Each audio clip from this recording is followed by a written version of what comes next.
ലെബനനിൽ വീണ്ടും സംഘർഷത്തിന്റെ കാർമേഘങ്ങൾ നിറയുന്നു. ഹിസ്ബുള്ളയുമായുള്ള വെടിനിർത്തൽ കരാർ ഇസ്രായേൽ ലംഘിച്ചതോടെയാണ് ലെബനൻ വീണ്ടും പുകയാൻ തുടങ്ങിയത്. ഏറെ ആശങ്കയുയർത്തുന്ന റിപ്പോർട്ടുകളാണ് ലെബനനിൽ നിന്ന് വരുന്നത്. ഇസ്രായേൽ സൈന്യം വെടിനിർത്തൽ ലംഘിച്ച് ആക്രമണം നടത്തിയതോടെ വലിയ പ്രതിഷേധവുമാണ് ഉയരുന്നത്. ഇസ്രായേലും ലെബനൻ സായുധ ഗ്രൂപ്പായ ഹിസ്ബുള്ളയും തമ്മിലാണ് വെടിനിർത്തൽ കരാറിൽ ഒപ്പുവെച്ചത്. കരാർ ലംഘിച്ച് ഇസ്രായേൽ നടത്തിയ വെടിവെപ്പിൽ 22 സിവിലിയൻസ് കൊല്ലപ്പെട്ടു. ഇതോടെ ലെബനൻ ജനത രോഷാകുലരാണ്. ഇസ്രായേൽ പ്രതിരോധ സേനയുമായി ലെബനനിലെ ജനങ്ങൾ ഏറ്റുമുട്ടി. വെടിനിർത്തൽ ലംഘിച്ച് ആക്രമണം നടത്തിയതാണ് ജനങ്ങളെ പ്രകോപിപ്പിച്ചത്. വെടിനിർത്തൽ ഡെഡ് ലൈനു ശേഷം ആയിരക്കണക്കിന് ആളുകൾ വീടുകളിലേക്ക് തിരിച്ചു പോകാൻ ശ്രമിക്കുമ്പോഴാണ് ആക്രമണമുണ്ടായത്.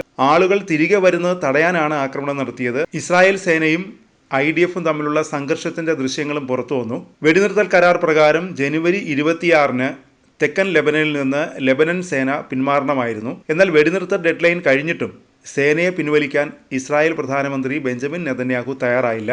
ഇസ്രായേൽ സേന മുന്നറിയിപ്പ് നൽകിയിട്ടും ജനക്കൂട്ടം സംഘടിച്ച് പ്രതിഷേധിച്ചു. ഇതോടെ നിരായുധരായ ജനക്കൂട്ടത്തിന് നേരെ മെർക്കാവ ടാങ്കുകൾ ഉപയോഗിച്ച് ഇസ്രായേൽ വെടിയുതിർക്കുകയായിരുന്നു. പ്രതിഷേധത്തിനിടെ ജനം ഇസ്രായേലിനെതിരെ മുദ്രാവാക്യം മുഴക്കി. ഹിസ്ബുള്ള രക്തസാക്ഷികളെ പ്രകീർത്തിച്ചാണ് ജനം മുദ്രാവാക്യം വിളിച്ചത്. അതിനിടെ ഇസ്രായേലിന് മുന്നറിയിപ്പുമായി ഹിസ്ബുള്ളയും രംഗത്തെത്തി.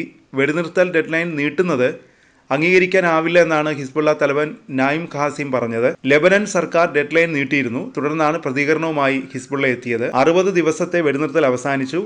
ഇസ്രായേൽ ലെബനനിൽ നിന്ന് പിന്മാറണം, ഖാസിം പറഞ്ഞു. ഒരു ദിവസമല്ല, ഒരു സെക്കൻഡ് പോലും വെടിനിർത്തൽ നീട്ടുന്നതിനോട് യോജിക്കാനാവില്ലെന്നും ഹിസ്ബുള്ള തലവൻ വ്യക്തമാക്കി. അതിനിടെ ഗസയിലും ഇസ്രായേൽ വെടിനിർത്തൽ കരാർ ലംഘിച്ചു. നിലവിൽ വന്ന് കൃത്യം ഒരാഴ്ച പിന്നിടുമ്പോഴാണ് ഇസ്രായേലിന്റെ കരാർ ലംഘനം. വടക്കൻ ഗസയിലെ വീടുകളിലേക്ക് മടങ്ങിപ്പോകാൻ ശ്രമിച്ച ഫലസ്തീനികൾക്ക് നേരെയാണ് ഇസ്രായേൽ സേന വെടിയുതിർത്തത്. വടക്കൻ ഗസയിലേക്ക് തിരിച്ചു വരാനായി ആയിരക്കണക്കിന് ഫലസ്തീനികളാണ് അൽ റാഷിദ് സ്ട്രീറ്റിൽ തടിച്ചുകൂടിയത്. ഇസ്രായേലും ഹമാസും തമ്മിലുള്ള വെടിനിർത്തൽ കരാർ പ്രകാരം വടക്കൻ ഗസ മുനമ്പിലേക്ക് ആയിരക്കണക്കിന് ആളുകൾ മടങ്ങാനിരിക്കെയാണ് ഇസ്രായേൽ വീണ്ടും ആക്രമണം അഴിച്ചുവിട്ടത്. ചൊവ്വാഴ്ച മുതൽ ഇസ്രായേൽ സുരക്ഷാ സേനയുടെ ആക്രമണത്തിൽ 12 ഫലസ്തീനികൾ കൊല്ലപ്പെടുകയും 40 പേർക്ക് പരിക്കേൽക്കുകയും ചെയ്തതായി ഐക്യരാഷ്ട്രസഭയുടെ മനുഷ്യാവകാശ വിഭാഗം അറിയിച്ചിരുന്നു. ഗസയിൽ ആക്രമണം തുടരാൻ ഇസ്രായേലിന് അവകാശമുണ്ടെന്ന് കഴിഞ്ഞ ദിവസം ഇസ്രായേൽ പ്രധാനമന്ത്രി ബെഞ്ചമിൻ നെതന്യാഹു പറഞ്ഞിരുന്നു. പിന്നാലെയാണ് ഇസ്രായേലിന്റെ ആക്രമണം. ഹമാസുമായുള്ള രണ്ടാം ഘട്ട വെടിനിർത്തൽ ചർച്ചകൾ പരാജയമായാൽ ആക്രമണം പുനരാരംഭിക്കുമെന്നും നെതന്യാഹു പറഞ്ഞിരുന്നു. 15 മാസത്തിനിടെ 47,000 ഗസ നിവാസികളെ കൊന്നൊടുക്കിയ ആക്രമണത്തിന്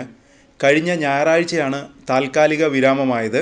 6 ആഴ്ച നീളുന്ന ആദ്യഘട്ട വെടിനിർത്തലിൻ്റെ 16-ാം ദിനമായ ഫെബ്രുവരി 4-ന് രണ്ടാം ഘട്ടത്തിനായുള്ള ചർച്ചകൾ ആരംഭിക്കാനിരിക്കെയാണ് ആക്രമണം. അതിനിടെ ഗസയിൽ കോൺക്രീറ്റ് കൂമ്പാരങ്ങൾക്കിടയിൽ ഉറ്റവരെ തിരയുന്നത് തുടരുകയാണ് ജനങ്ങൾ. ഇതുവരെ 122 മൃതദേഹങ്ങൾ കണ്ടെടുത്തു. പരിക്കേറ്റ 306 പേരെയും ആശുപത്രിയിൽ പ്രവേശിപ്പിച്ചു.